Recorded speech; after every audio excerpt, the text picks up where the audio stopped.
Guys, may order tayo galing ano guys, Shopee guys. So sa China pa to galing guys. Nag-order ako ng fishing lure minnow, 6.7 grams, 5.5 cm sinking, water long troller hard bite minnow. Ayan. So nabuksan ko na to. So tingnan na natin guys. Yan. 6 na piraso to.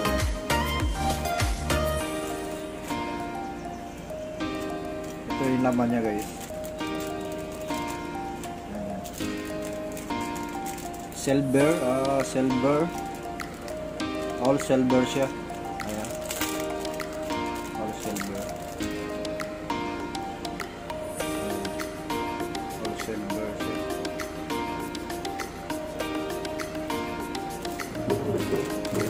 Ito dalawa. Silver red, yung ulo niya, red. Ayan. Yung red.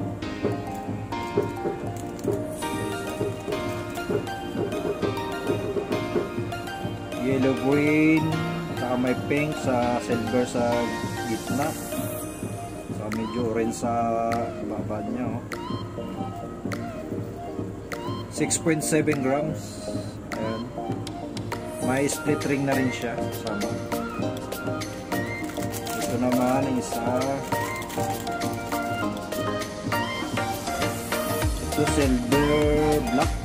Yung likod niya black. Tapos yung sa gitna sa katawan niya parang may ganyan-ganyan siya.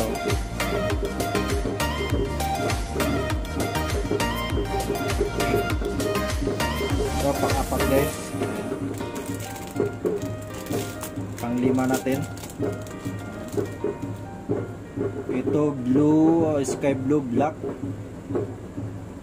Ayan, kulay niya. Ayan siya.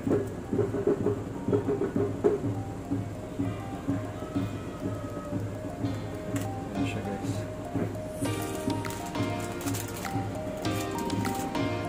And the last, ito para ano,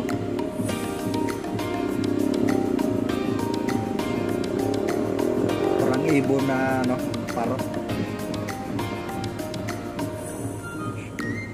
So ang gagawin ko dito guys, para titibay yung ano niya, yung hindi basta-basta mabaklas yung pintura niya guys. Pag halimbawa kinain ng isda, lagyan ko to ng ano, ng UV resin. Yung itong katawan niya, lagyan ko ng UV resin. Saka yung eye niya, di ko napapalitan kasi naka 3D eye na siya. Yung sa isang vlog ko, pinalitan ko ng eye yung kasi yung mata niya guys, parang hindi makita siya, parang maliit pa siya. Pinalitan ko ng ganito. So isali ko na rin yung ano, yung order ko rin sa Shopee guys, mura lang. Ang ito, ayan siya, Suga Yelang 180. Ayan. Medyo hindi pa tayo nakapunta ng spot na medyo may isda talaga. Nasubukan ko na dito sa pier pero walang kumakagat eh. Kaya ito yung una kong order. Ito yung minnow ko na ano, 9 grams to siya guys to. 10 pieces, 9 grams ito siya. Ito nabalutan ko rin na rin to ng UV resin yung katawan niya. Kaya pag kahit kinagat ng rumpi, matatab ng ngipin nun eh. Hindi basta-basta maano, masisira yung lure natin. Mumura na yun to guys. Dito ano talaga, parang replica lang siya. So okay naman siya.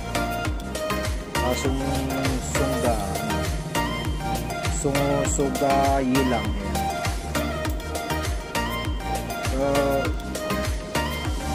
kaya ko lang to guys, pero okay naman siya. Okay naman siya, ikot niya. Sa sunod sana ano, bala ko mag-order ng ano talaga.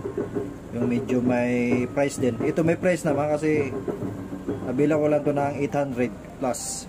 Ito siya. Nasa 5.9 ata ang haba nito. Sugayi lang. Yung sa ano niya, FX ano to,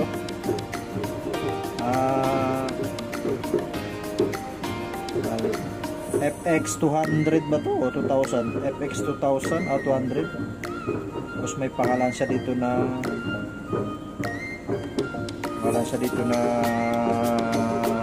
ano to, ayan, 18 to 4. Ayan. May gear ratio niya. Okay naman gear ratio niya. Saka may reverse siya guys. Ito. Reverse siya. May reverse. Para di lang ako masyado ano nito kasi plastic kasi. Pag medyo mabigat yung hilain mo, para hindi ako comfortable. Kaya bala ko sana next order ako ng ano talaga dito. Bakal yung dito niya. Kasi ito pag inano parang parang mababalik siya pag medyo mabigat-bigat yung aangatin is. So okay naman siya. Ayun. So yun lang guys, sana makauli tayo na makabawi tayo dito sa lure natin na malilit. 5 grams lang siya. 5 grams. Medyo siya, mataba yung katawan niya. Tsaka palalim yung sisid niya. Palalim deep yung niya, pa-deep. Ikatulad nung isa ko. Ikatulad nito na medyo mababaw lang yung niya, sisid niya. Ito pa lalim siya. Medyo yung niya, dila niya. Sa kanya siya, kaya maganda yung lalim. So okay naman. So ang gagawin ko ngayon, ito babalot ako ito ng UV rising. So abangan nyo lang guys pag natin, upgrade natin, babalutan natin ng Ayan. See you next vlog.